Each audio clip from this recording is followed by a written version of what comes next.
বাংলাদেশের প্রধানমন্ত্রীর তথ্য ও সম্প্রচার বিষয়ক উপদেষ্টা জাহিদুর রহমানকে দিল্লি বিমানবন্দরে বসিয়ে রাখার ঘটনা নিয়ে মুখ খুলেছে ভারত।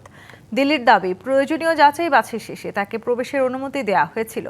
মঙ্গলবার সাপ্তাহিক ব্রিফিংয়ে ভারতের পররাষ্ট্র মন্ত্রণালয়ের মুখপাত্র রণধীর জয়সওয়াল এই বিষয়ে ভারতের গাফিলতির কথা অস্বীকার করেন। তিনি বলেন, 14 জুন জাহিদুর রহমানকে ব্যক্তিগত পাসপোর্ট ও সার্ক ভিসা দিল্লি বিমানবন্দরে বৈঠকের ব্যাপারে নিশ্চিত হওয়ার পর তাকে ভারতে প্রবেশের অনুমতিও দেওয়া হয়, কিন্তু তখন তিনি সময়ে ঢাকা ফিরে যাওয়ার সিদ্ধান্ত নেয়।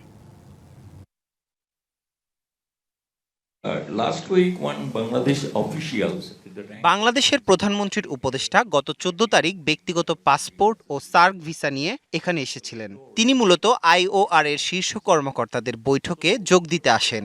দিল্লি বিমানবন্দরে ইমিগ্রেশন কর্মকর্তারা তাকে জিজ্ঞাসাবাদ করেন। ভারতে আসার উদ্দেশ্য সম্পর্কে নিশ্চিত হওয়ার পর তাকে প্রবেশের অনুমতিও দেওয়া হয়, তবে তিনি নিজেই ঢাকায় ফিরে যাওয়ার সিদ্ধান্ত নেন।